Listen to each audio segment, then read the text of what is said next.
Educação à distância, mudando realidades.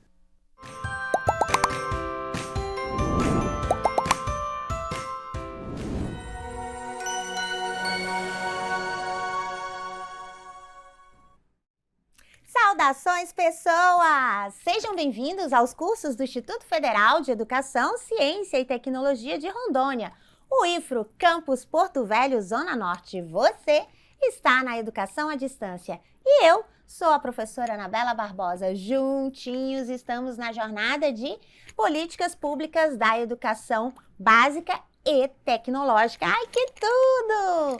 Sim, vamos começar com a minha audiodescrição. Eu sou uma mulher parda, de cabelos pretos, tamanho médio, tenho 1,64 m, 57 quilos, 58, 59, acho que 58 quilos.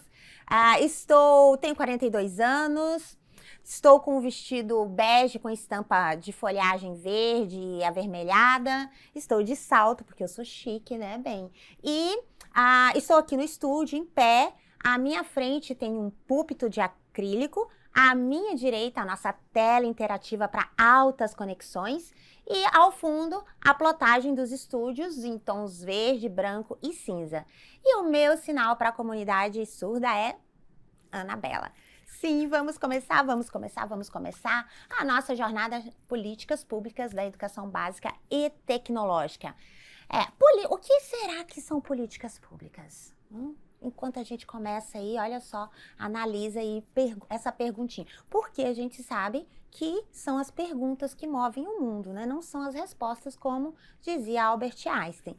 E políticas públicas tem a ver com políticas, tem a ver com público, tem a ver com democracia, tem a ver com cidadão, tem a ver com cidadania, tem a ver com diversidade, tem a ver com respeito, tem a ver com cultura. Tem a ver com tudo isso, e tudo isso a gente vai discutir nessa jornada. Vamos conhecer, então, quais são as nossas intenções pedagógicas para esse debate, os nossos mediadores, que são os conteúdos, e assim a gente vai dialogando e conversando, tá bom? Vem lá, acompanha comigo. Então, políticas públicas da educação básica e tecnológica, né? A gente tem a nossa carga horária, são 80 horas essa jornada, e o nosso principal objetivo é o quê? É analisar os fundamentos da legislação contemporânea para a área da educação básica e tecnológica, tendo por referência programas governamentais federais, estaduais e municipais destinados a implementar reformas educacionais. Sim, este é um dos nossos propósitos. A nossa jornada está organizada em 4 trilhas, 4 unidades. A unidade 1, políticas públicas e reformas educacionais, alguns aspectos históricos, a educação básica no Brasil. Depois, a BNCC, que é a Base Nacional Comum Curricular, introdução e alguns elementos do currículo, porque currículo e políticas públicas têm tudo a ver. A unidade 3, o Plano Nacional de Educação, a Lei de Criação dos Institutos e Diretrizes Nacionais para a Educação Profissional e da educação de jovens e adultos. E a última são as leis e resoluções que regem a formação e a carreira docente. Aí é muita coisa legal pra gente ver, hein? Muita coisa. A gente vai começar com, e aí, né? O que é política pública? Nossa intenção aqui é analisar algumas políticas a partir do contexto da história do processo político brasileiro. Então, o que é uma política pública? O que você acha que é uma política pública? Por que uma política pública é importante? Quando você analisa políticas públicas, você pensa em quê? Pessoas? Em escolas? Em saúde? Em ciência e tecnologia?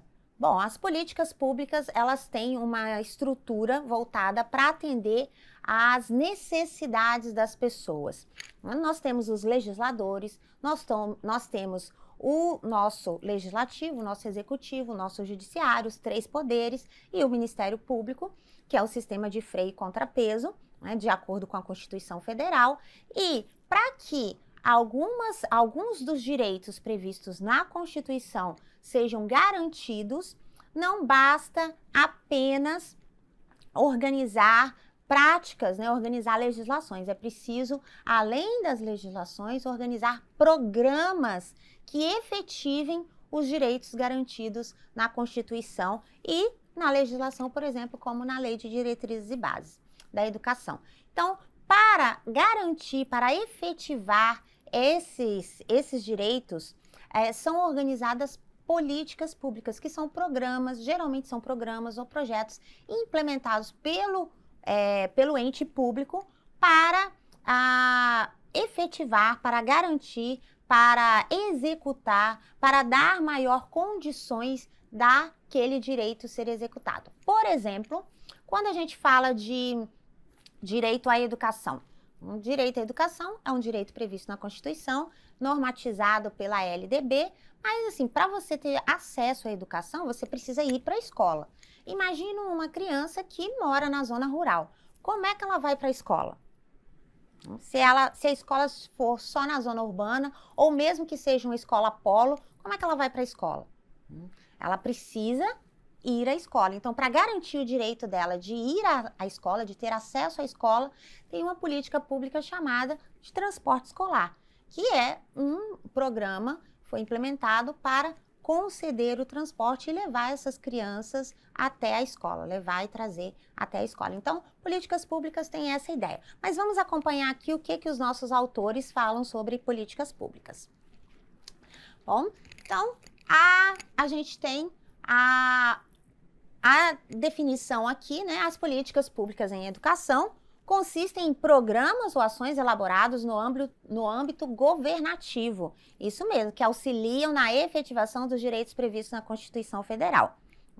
Elas têm suma importância para a garantia da educação de qualidade para todos, porque contribuem significativamente para a evolução do processo ensino-aprendizagem, favorecendo aí, dentre outras coisas, as ações necessárias. O que diz a nossa Constituição? A nossa Constituição, como eu falei, diz que a educação é um direito de todos. E olha só, lá no artigo 206, vai dizer que tem como os princípios do nosso ensino a igualdade de condições, a liberdade, o pluralismo de ideias, a gratuidade do ensino, a valorização dos profissionais, uma gestão democrática, um piso salarial profissional. Pois é, para cada um desses princípios, basicamente foi criado um programa pensado por uma política pública. E como que a gente gera uma política pública, né? Como é que cria uma política pública? A gente vai descobrir aqui como é que cria uma política pública. Então, por exemplo, para garantir o piso salarial dos profissionais da educação, foi feita uma política pública que foi o desenvolvimento de um Fundo Nacional para a Educação. Então, antes era Fundef, agora é Fundeb, Fundo Nacional da Educação Básica, e esse fundo arrecada de arrecadação de impostos de outras fontes, e ele serve para financiar o piso salarial dos professores. Aliás, é piso, né? A gente fica aí com a pergunta, piso? Por que piso? Não deveria ser teto? Deixa aí as minhoquinhas e as estrelinhas borbulharem, né, borbulharem na sua mente para que você reflita a respeito disso. Bom, então a Constituição prevê esses elementos, esses princípios, e para garantir esses princípios, nem sempre é o executivo que vai fazer esses programas. Algumas vezes, e na maioria das vezes, a verdade, as pessoas se organizam e lutam para pedir e organizar e solicitar e demandar ao poder público para que ele organize esses programas, para que ele elabore esses programas, para que ele planeje esses programas e execute esses programas a favor dessas demandas que a população, que a sociedade ou que grupos organizados demandaram. Por diferentes razões. Por exemplo, a necessidade da gente ter alimentação na escola, a gente ter o livro didático. Então, foram várias demandas. A merenda escolar foi um resultado de uma política pública. Então, depende muito da organização, da sociedade organizada para demandar essas necessidades e também cobrar a efetivação desses direitos. Vamos seguindo reto? Acompanha. essas são, né, a gente se baseia na Constituição e agora a gente vai ver as trajetórias aqui das políticas públicas. Vou abrir aqui para a gente ver, olha só que bonitinho, ai que lindo, que tudo. Então a gente vai ver aqui as políticas públicas. O que acontece? A gente tem a trajetória das políticas públicas, né? A educação sempre esteve contemplada no texto constitucional, mas nem sempre, né, isso foi uma verdade. Ela nem sempre foi acessível a todos, né? Então, a gente tem depois, em 1834 a 1890, a gente tem a previsão no texto constitucional de que a educação passa a ser entendida como um direito. E aí, essa reforma, né, foi feita em razão das demandas da sociedade na época. Depois, a gente tem entre 1891 e 1900 a promulgação de uma nova Constituição e nesse novo texto constitucional, a educação passa a ser discutida como um projeto nacional, ou seja, agora, né, pensado para todos. E aí isso provocou uma certa descentralização na organização do Estado. Seguindo reto toda a vida, entre 1900 e 1929, houve a primeira reforma desse texto constitucional, que foi a reforma Epitácio Pessoa, e essa reforma, ela foi feita por meio de um decreto que incorporou o ensino superior e organizou o ensino fundamental. Depois, aí em 1930, olha só, faz pouco tempo, né? Faz pouco tempo, quase 100 anos, foi criado o Ministério dos Negócios da Educação e da Saúde Pública. Foi quando a gente teve um primeiro órgão a gerir, de fato, a educação em nível nacional. Na sequência, a gente tem o grande momento cultural brasileiro de reforma, que foi o Manifesto dos Pioneiros, né? Aí capitaneado pelo professor Anísio Teixeira, e que nesse manifesto houve um movimento a respeito da criação de um Sistema Nacional de Educação, para que não houvesse discrepâncias entre os estados, entre os municípios. Entre 1946 a 1960, a gente ficou no limbo. Sim, a gente ficou no limbo, teve uma descaracterização da política educacional brasileira, houve várias... não havia nenhuma legislação específica, nem para currículo, nem para o sistema nacional, e isso provocou, né, uma mudança que aconteceu em 1961 com a promulgação da primeira Lei de Diretrizes e Bases, né, efetivamente a primeira Lei de Diretrizes e Bases da Educação, que foi a 4.024 de 61. Tá? Na sequência, a gente tem a Constituição Federal de 88, que aí transformou toda a nossa realidade brasileira e organizou a educação como um direito fundamental, que está previsto no artigo 6º, tornou isso um direito público e subjetivo, ou seja, de todos e acessível a todos, e tornou a educação básica obrigatória. Então, um direito do cidadão e dever do Estado e da família.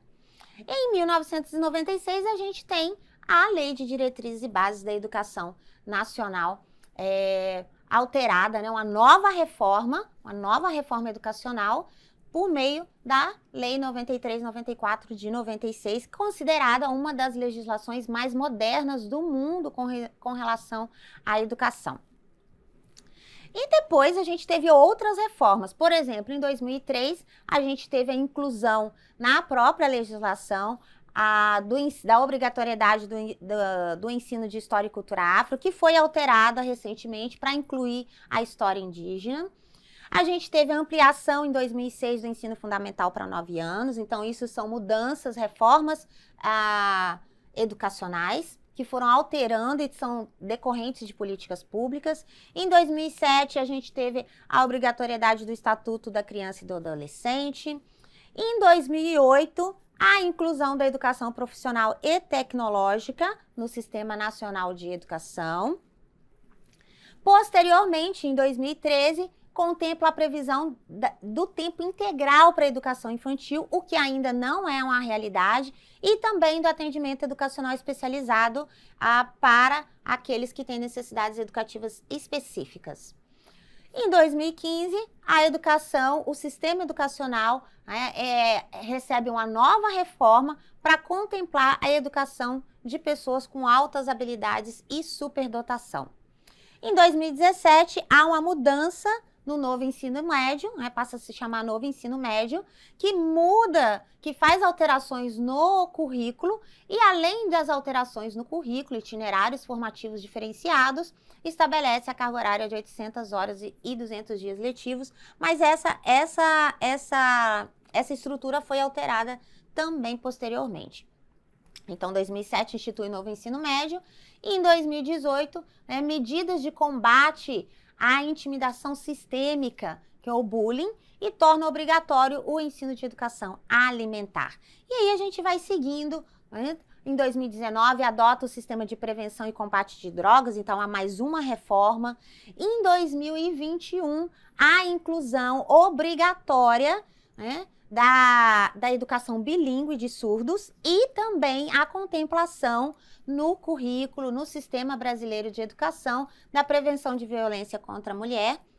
E, em 2022, a determinação da alfabetização e a formação de leitores como objetivos da educação básica. Aí surge um programa chamado Programa Nacional de Alfabetização, o PNA.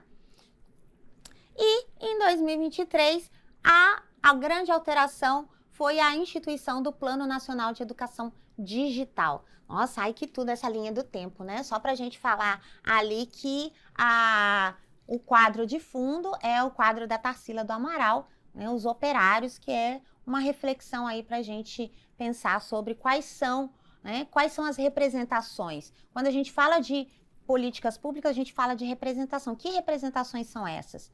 Como que são representadas essas pessoas? Quais as necessidades dessas pessoas? As políticas públicas que são desenvolvidas atendem às necessidades dessas pessoas? Que esse é um dos objetivos das políticas públicas. Mas vamos continuar, porque a gente tem muita coisa. Sim, aí a gente tem justamente o quadro da Tarsila do Amaral aqui pra gente visualizar. Olha só que legal. Aqui a gente tem a tela original da Tarsila, que é o quadro Os Operários. E aqui a gente tem uma animação aí, que é uma releitura da obra feita pelos alunos do 5º ano da Escola Sante, lá de São Paulo.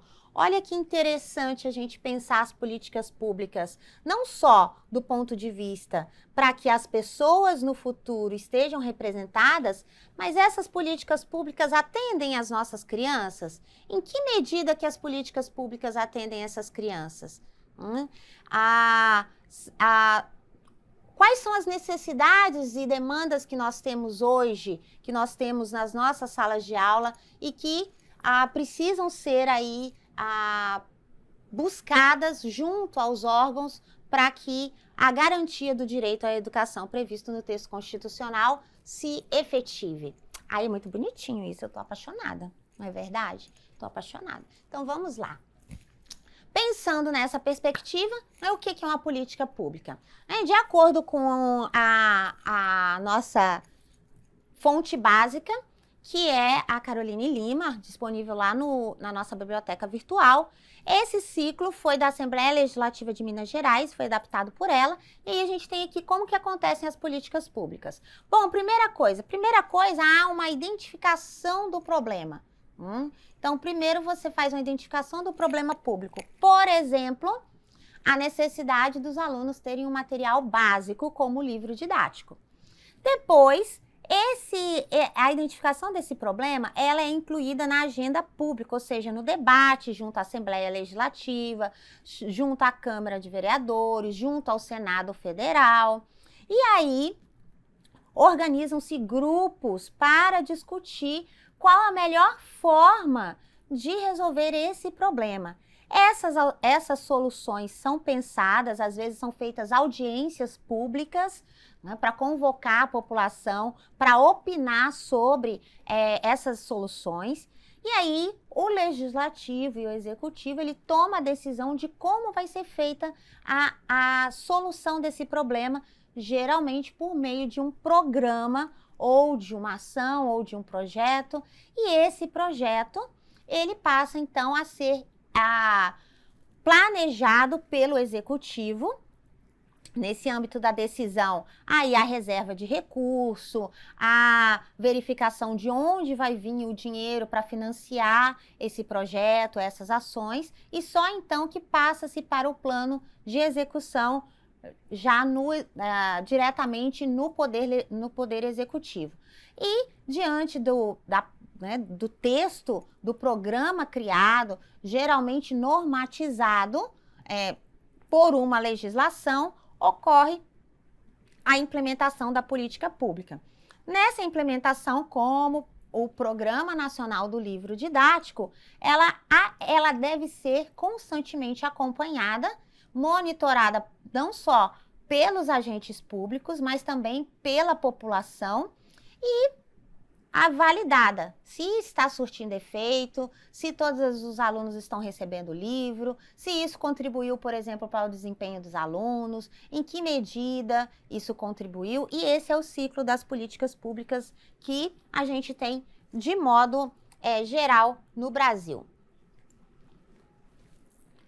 Bom, e a gente tem, as políticas públicas, elas têm a intenção de organizar e atender a educação básica, educação infantil, a creche e a pré-escola, o ensino fundamental, o ensino médio e a educação superior, que é a graduação e a pós-graduação. Lembrando que nesse inteirinho, nesse contexto, a gente tem políticas públicas para toda a educação, não só para a educação básica, mas para todo o Sistema Nacional de Educação. E por isso que inclui graduação e pós-graduação. Então, a gente tem, por exemplo, bolsas do CNPq, que é o Conselho Nacional de Pesquisa do Ministério da Educação, que são concedidas para pesquisadores em nível de doutorado, de pós-doutorado, estágio doutoral. A gente tem a merenda escolar, que é um programa para a educação básica. A gente tem, por exemplo, vamos ver aqui, vamos lembrar outras propostas para o ensino médio, né, ou então para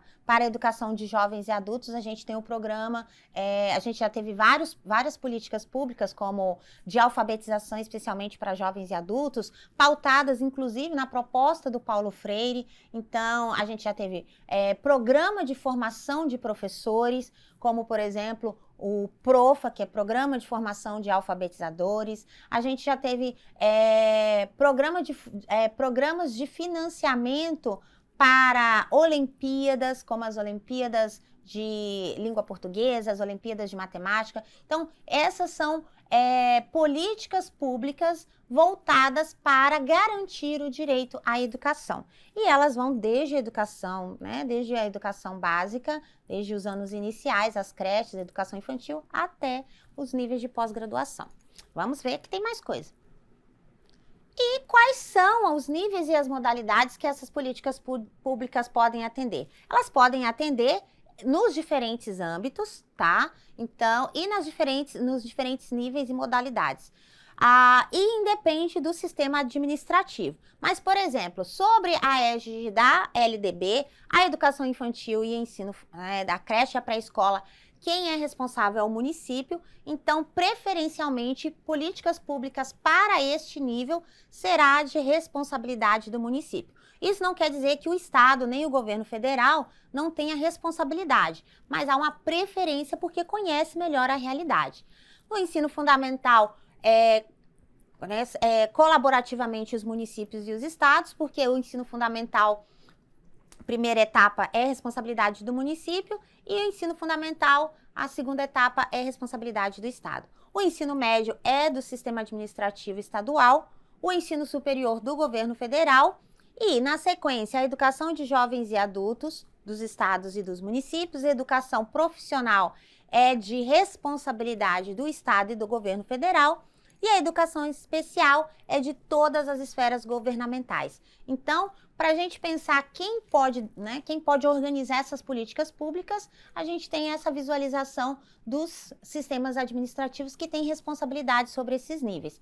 Esses níveis, eles têm a preferência, na verdade, como assim, a priori, são eles que devem organizar e executar as políticas públicas para esses níveis e modalidades. Mas isso não exime os demais entes, ou seja, no caso do município, não exime o Estado nem o governo federal de desenvolver políticas públicas para isso. E ter uma política pública municipal não quer dizer que não possa ter uma política pública estadual e federal para fortalecer a garantia desse direito. Então, essa é a ideia de políticas públicas que a gente tem que trabalhar. Como as políticas públicas são implementadas? E aí, como é que elas são implementadas? Bom, elas são implementadas primeiro por meio de leis. Como a gente viu o ciclo, essas leis podem ser federais, estaduais ou municipais, a depender aí da demanda social. A criação dessas leis, né, elas contam com o quê? Com representantes da sociedade civil e de classes da educação.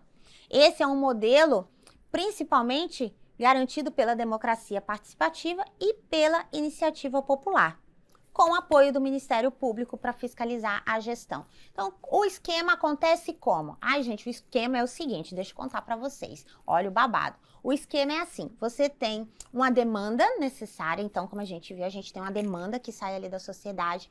Essa demanda, principalmente se forem grupos organizados, vão aí acessar o sistema político, porque o sistema político é onde nós elegemos os nossos representantes, então a gente vai buscar esses representantes para que eles, junto ao sistema de legislação, seja na Câmara, seja na Assembleia, ou seja no Senado, eles constituam comissões para estudar essa demanda e como essa demanda pode ser atendida. E aí essas comissões passam pela Comissão de Constituição e Justiça, passa pela Comissão de Orçamento, passa pela Comissão de Legislação e é montado então um texto legal com esse programa, da onde que vem o recurso para financiar esse programa e essas ações, quem serão os responsáveis por gerir essas ações e às vezes até os cargos que esse programa deve possuir para que seja devidamente gerido, devidamente executado. Depois de votado e sancionado, essa política, então, é repassada para o executivo para que ele possa organizar o seu orçamento com vias de contemplar essas ações e esses programas. Esse orçamento ele vai estar voltado como? Esse orçamento vai ter que ter, de repente, talvez vai ter que ter concurso público, de repente vai ter que ter contratação, vai ter que ter processo de licitação, por exemplo, merenda escolar, agricultura familiar, né? Tem um processo de licitação, de contratação. Se for, por exemplo, a política pública de inclusão digital, vai ser aquisição de computadores, vai ser banda de internet, como é que vai ser? Então, tudo isso vai vir desse planejamento orçamentário do ente federado, prioritariamente de acordo com aquela distribuição que a gente acabou de visualizar. E aí, feito esse planejamento, o que acontece? Passa-se, de fato, à execução. Então, aí há a contratação, a organização dos setores, e essas ações vão sendo complementadas com campanhas. Por exemplo, uma política pública é a campanha de vacinação, especialmente de vacinação infantil, mas já é uma política pública voltada para a saúde, mas que afeta diretamente a educação, porque a gente precisa que todos estejam saudáveis para que possam aprender. Então, e o Ministério Público ele vai sempre monitorar, porque o Ministério Público é considerado o fiscal da nossa legislação. Ele verifica se de fato esses recursos estão sendo investidos nesses programas, se está sendo feita a prestação de contas adequadamente, se estão surtindo efeitos esses programas. A depender da fiscalização do Ministério Público, esses programas podem ser encerrados. Mas não só o Ministério Público, você, eu, cada um de nós, a gente pode fiscalizar, verificar, a merenda está sendo... Que merenda é essa que a gente está recebendo? Porque tem recurso, tem plano, tem política pública, então deveria ter merenda. Tem programa, tem projeto, tem recurso, então deveria ter livro didático. Tem programa, tem projeto, tem recurso, então deveria ter material escolar. Então deveria ter professor, então deveria ter sala de aula, então deveria ter ar-condicionado. Então tudo isso tem a ver com políticas públicas para a educação. Ou seja, a participação de cada um de nós na representação das nossas necessidades é que gera o desenvolvimento de políticas públicas. Se a gente ficar apático, se a gente ficar assim, olhando para o céu, né, esperando o tempo passar, se a gente não fizer nada, não haverão políticas públicas para melhorar e reformar o processo educacional brasileiro. Vamos continuar? Para a gente encerrar, né, ficam aqui as nossas considerações e a Constituição Federal, a LDB e o nosso livro base, que é a Caroline Lima, Políticas Públicas na Educação, que está disponível na biblioteca virtual. Bom, em poucos minutos, em 30 minutos, é o que dá pra gente fazer, porque tem muito mais coisas. Mas não acredite em tudo que eu tô falando. Se você quiser saber de verdade o que tá acontecendo, você tem que fazer o quê? Você tem que ir lá, ler, acessar os materiais que estão disponíveis no ambiente virtual e acessar as leituras indicadas para que você possa construir seus próprios conhecimentos meteorológicos. Curiose-se, esse é sempre o caminho para aprender mais. Até a próxima, bonanças!